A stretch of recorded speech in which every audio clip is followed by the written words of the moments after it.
अपराध की दुनिया में कुछ मामले ऐसे होते हैं जो पुलिस के लिए हमेशा के लिए एक पहेली से बन जाते हैं। पुलिस कुछ भी कर ले, कहीं तक भी पहुंच जाए, कुछ मामले कभी नहीं सुलझते हैं। एक ऐसा मामला सामने आया था कुछ साल पहले नॉर्वे देश के ओस्लो शहर से। यहाँ एक 5 स्टार होटल में एक लड़की चेक इन करती है। 3 दिन बाद वो अपने कमरे में आत्महत्या कर लेती है। पुलिस कमरे में पहुंचती है तो वहां का मंजर देख दंग रह जाती है। क्यों और कैसे, आज इसी अनोखी और रहस्यमयी कहानी के बारे में बात करेंगे। 31 मई 1995 एक लड़की ओस्लो के प्लाजा होटल में चेक इन करती है, जो उस समय वहां का सबसे आलीशान होटल हुआ करता था। दिखने में अच्छे और अमीर घर की दिखने वाली ये लड़की बिना क्रेडिट कार्ड के चेक इन करती है। इस लड़की को कमरे में रहते हुए जब 2 से ढाई दिन बीत जाते हैं तो होटल के रिसेप्शन पर बैठने वाले एक शख्स को लगता है कि इतना महंगा रूम है और पेमेंट अब तक नहीं हुई है, तो वो एक सिक्योरिटी गार्ड को भेजता है उस लड़की के पास क्रेडिट कार्ड लेने के लिए। जैसे ही वो गार्ड दरवाजा खटखटाता है, इतने में जोर से गोली चलने की आवाज आती है। गार्ड डर जाता है और भागकर अपने मैनेजर के पास जाता है। करीब 15 मिनट के बाद वो दोनों वापस कमरे के बाहर खड़े होते हैं। उस 15 मिनट के दौरान उस कमरे से कोई बाहर निकला या फिर कोई अंदर आया, इसका किसी को नहीं पता। मैनेजर आता है तो दरवाजा खोलकर देखता है कि उसी लड़की की लाश पड़ी होती है। इसके बाद आती है पुलिस। पुलिस देखती है कि लड़की के हाथ में एक गन यानी बंदूक होती है और उसके माथे पर होता है गोली मारे जाने का निशान। जांच में पता चलता है कि ये लड़की चेक इन करने के बाद ज्यादा बाहर भी नहीं निकली थी। अब इन्वेस्टिगेटर्स कमरे को खंगालना शुरू करते हैं। इस कमरे में उसकी कई चीजें थी, बैग्स थे, कपड़े थे। लेकिन इन्वेस्टिगेटर्स ने एक अजीब चीज नोटिस की। उन्होंने देखा कि इस कमरे में उस लड़की की आइडेंटिटी का एक भी प्रूफ नहीं था, यानी कोई ड्राइवर लाइसेंस नहीं, कोई क्रेडिट कार्ड नहीं और कोई वॉलेट नहीं, न चाबियां, न टूथब्रश और ना ही कोई हेयर ब्रश। यहाँ तक कि कोई आईडी या कोई पासपोर्ट कुछ भी उस कमरे में मौजूद नहीं था। और अजीब लगने वाला ये केस तो अभी बस शुरू ही हुआ था, क्योंकि पुलिस ने जब बैग में रखे उसके सामान को चेक किया तो एक और अजीब बात नोटिस की। इस लड़की के किसी भी कपड़े में कोई टैग ही नहीं था। टैग जो आमतौर पर गर्दन वाले एरिया में कपड़ों में लगा होता है, जहाँ से ब्रांड या वो कपड़ा कहाँ बना होता है इसका पता चलता है, वो टैग हर एक कपड़े से हटा हुआ था। पुलिस ने सोचा कि होटल में चेक इन करते वक्त उस लड़की ने अपने बारे में जो डिटेल्स भरी थी, क्या पता उनसे ही कुछ पता चले। पता चला कि लड़की ने अपना नाम जेनिफर फेयरगेट लिखा था और घर का एड्रेस बेल्जियम के किसी इलाके का था। अब ओस्लो पुलिस वहाँ की पुलिस को फोन करती है, कांटेक्ट करती है और बताती है कि एक लड़की की लाश मिली है और आप उसके घर पे बता दीजिए, ये लीजिए एड्रेस और ये है उसका नाम। कुछ ही देर में बेल्जियम पुलिस वापस फोन करती है कि ऐसी कोई भी लड़की यहाँ कभी रहती ही नहीं थी, ना ही इस नाम की कोई भी लड़की इस इलाके में है। पहली नजर में आत्महत्या लगने वाला ये मामला अब पेचीदा होता जा रहा था। पुलिस की चिंता भी बढ़ने लगी थी। इसके बाद पुलिस ने शुरू किया सब कुछ स्टार्ट से देखना। पहली नजर में अजीब बात ये थी कि होटल प्लाजा एक ऐसा होटल था जहां राजघराने के लोग, मूवी स्टार्स और बड़े बड़े पॉलिटिशियंस रहने आया करते थे, तो सिक्योरिटी जाहिर तौर पर टाइट थी।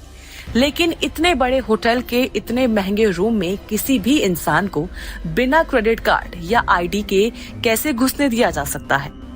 जांच में ये भी सामने आया कि जेनिफर ने लुइस नाम के किसी शख्स के साथ चेक इन किया था।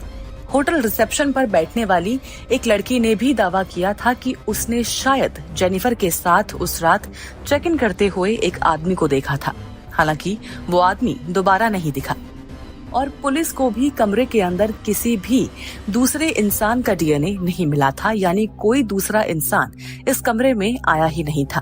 फिर भी इसके बाद पुलिस इस मामले को हत्या के एंगल से जांचना शुरू करती है।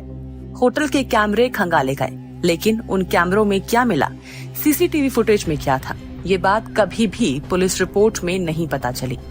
हत्या के एंगल से भी पुलिस के हाथ कुछ नहीं आया, तो पुलिस ने इस केस को आत्महत्या का मामला समझकर ही दोबारा से जांच शुरू की।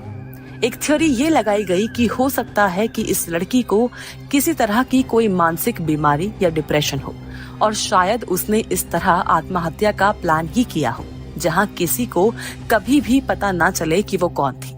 लेकिन पुलिस को इस लड़की के सामान में एक ब्रीफकेस भी मिला था जिसमें करीब 25 बुलेट्स थी। अब पूरा ब्रीफकेस खाली था और उसमें सिर्फ और सिर्फ गोलियां थी। तो अगर मान लिया जाए कि ये लड़की खुद ही को मारने का प्लान कर रही थी, तो भला वो इतनी सारी बुलेट्स लेकर क्यों घूमेगी? साल भर तक पुलिस ने उस लड़की की लाश को दफनाया नहीं। उन्हें उम्मीद थी कि कभी तो दुनिया के किसी कोने से कोई तो शख्स आएगा और इसके बारे में पूछेगा, या तो कभी मिसिंग पर्सन के तौर पर कोई ऐसा केस दिखेगा जिससे इस लड़की को जोड़ा जा सकेगा। लेकिन ऐसा कभी नहीं हुआ। साल भर बाद पुलिस ने तय किया कि इस लड़की का अंतिम संस्कार कर दिया जाए और सारे सबूत मिटा दिए जाएं। यानी कि पुलिस ने इसे आत्महत्या ही रूल आउट किया। क्रिश्चियन रीति रिवाज से इस लड़की को दफनाया गया।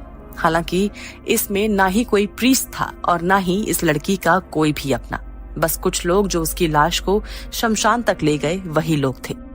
तो 3 दिन तक होटल में अकेली रही ये लड़की दफनाए जाने पर भी अकेली ही थी। बताया जाता है कि दुनिया भर के अखबारों ने इस लड़की के एक स्केच की फोटो छापी थी, लेकिन किसी भी देश से कोई लीड नहीं मिली। कुछ और सवाल थे जो अनसुलझे थे। इस लड़की की आत्महत्या किए जाने की बात पुलिस ने कही थी, वो भी गोली के जरिए, लेकिन उसके हाथों पर कभी भी खून के निशान नहीं दिखे थे। एक और इंटरेस्टिंग थ्योरी ये थी कि जिस होटल में ये लड़की रुकी थी, वहाँ बड़े बड़े नेता और स्टार्स आया करते थे। इसी होटल में अक्सर इजराइल और पैलेस्टीन को लेकर चर्चाएं हुआ करती थी। कई बार इम्पोर्टेंट मीटिंग्स होती थी और बहुत ही जरूरी और कॉन्फिडेंशियल मैटर यहाँ डिस्कस होते थे। तो क्या ऐसा हो सकता था कि ये लड़की एक सीक्रेट एजेंट बनकर ही आई थी, कुछ जानकारी लेने आई हो? क्योंकि कपड़ों पर टैग का ना होना, उसकी बंदूक पर किसी तरह के सीरियल नंबर का ना होना, उसके पास इतनी सारी बुलेट्स का मिलना और फिर उसका नाम, एड्रेस कुछ भी सच ना होना कहीं ना कहीं इसी बात की तरफ इशारा कर रहा था। माना गया कि हो सकता है कि उसे मारा ही गया हो। लेकिन सवाल आता है कि कैसे इस लड़की के परिवार का कोई भी इंसान इसे कभी भी ढूंढने नहीं आया। जब दुनिया भर के अखबारों में इसकी शक्ल छापी गई, तब भी इसका कोई दोस्त, कोई लवर, बॉयफ्रेंड या परिवार का सदस्य कैसे नॉर्वे या ओस्लो उसके बारे में पूछने के लिए नहीं पहुंचा? तो बताया गया कि ऐसा हो सकता है कि सीक्रेट एजेंट होने के नाते सीक्रेट एजेंसी ने उसके परिवार को सब कुछ सच बता दिया हो और परिवार को चुप रहने के लिए कहा हो। तो ये थी जेनिफर फेगेट की कहानी। एक ऐसी लड़की जिसके पैदा होने का सबूत उसका शरीर तो देता है, लेकिन उसके बारे में कोई भी चीज आज तक किसी को मालूम नहीं है। तो आप इस केस को लेकर क्या कहेंगे और आपकी थ्योरी क्या कहती है? जरूर शेयर कीजिए हमसे अपने व्यूज अपने कमेंट्स के थ्रू और सब्सक्राइब करना बिल्कुल ना भूलें हमारा चैनल डार्क टेल्स।